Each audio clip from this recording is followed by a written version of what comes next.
Welcome to Scary Tale. Tonight's story comes from the memory of a child.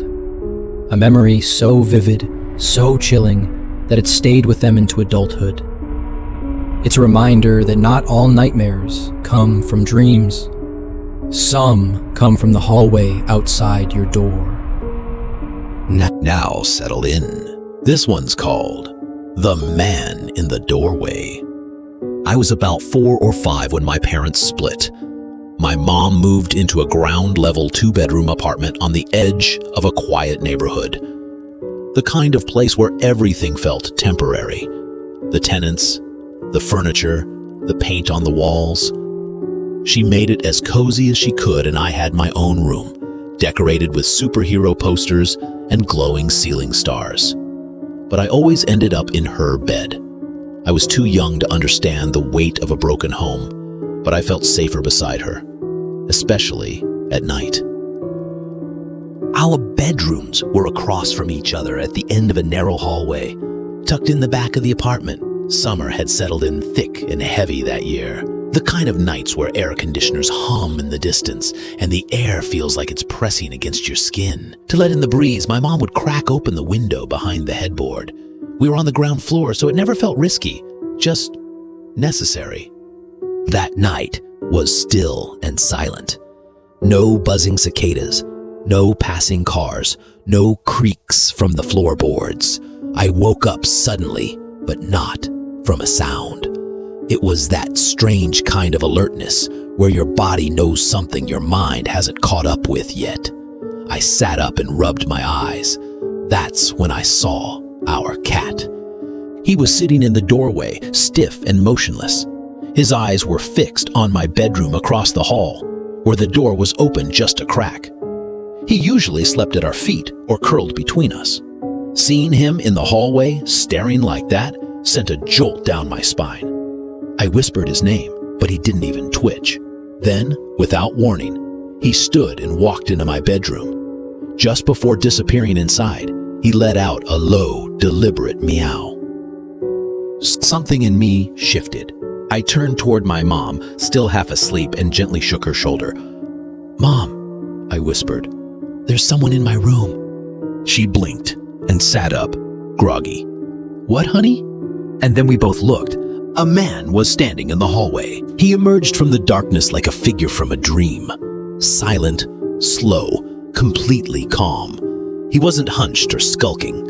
He just walked, confidently, from my bedroom toward the front door. The hallway light was dim, but the moonlight coming through the living room window lit his outline. He was tall, broad. His clothes were dark, loose, not dirty, but wrong, like something out of time. In a blur of motion, my mother grabbed me. She didn't say a word. She just turned, yanked open the window behind our bed, and pushed me out. I landed hard on the grass. A soft thump, but enough to knock the breath out of me.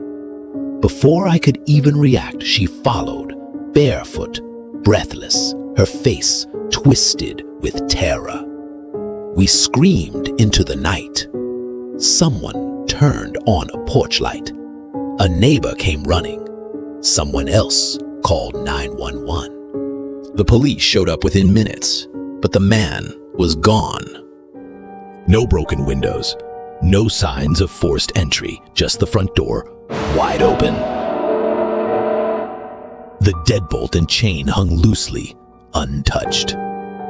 My mom swore she'd locked them before bed. She was certain. The officers wrote it off as a mistake, said stress could cloud memory, but I believed her. I still do. The days that followed were tense. My mom hardly slept. She kept every light on. A week later, while cleaning the kitchen, she opened the utility closet beside the water heater. That's when she found it. A small, spiral-bound notebook. Behind the heater, hidden carefully, like someone meant to come back for it. Inside were names, not just first names, but full names. Dates, Weird, childlike drawings of people in rooms, faces with X's for eyes. There were gloves too, old and faded, and a crumpled pack of gum, wrappers still inside. She called the police again. They came, took the notebook, took pictures, but they couldn't prove anything. No fingerprints, no connections to open cases. All they could do was speculate. Someone had been inside, waiting. Maybe for hours, maybe longer. To this day, I can still see him. Not his face, I never saw that clearly, but the way he walked, the way he moved, like he belonged there. We moved out 2 months later. New locks, new neighborhood, new everything. But sometimes I still think about that night. About the cat. About how he knew. About the man who didn't run. Because he didn't think he had to. Some intruders don't need to break in. Some doors open themselves to the ones who've already found a way in. Sleep tight. Thank you for watching ScaryTale. If the story left your heart pounding, be sure to like, comment, and share your own chilling memories below. And remember, sometimes the scariest thing isn't what's hiding under your bed. It's what walks calmly through your open door.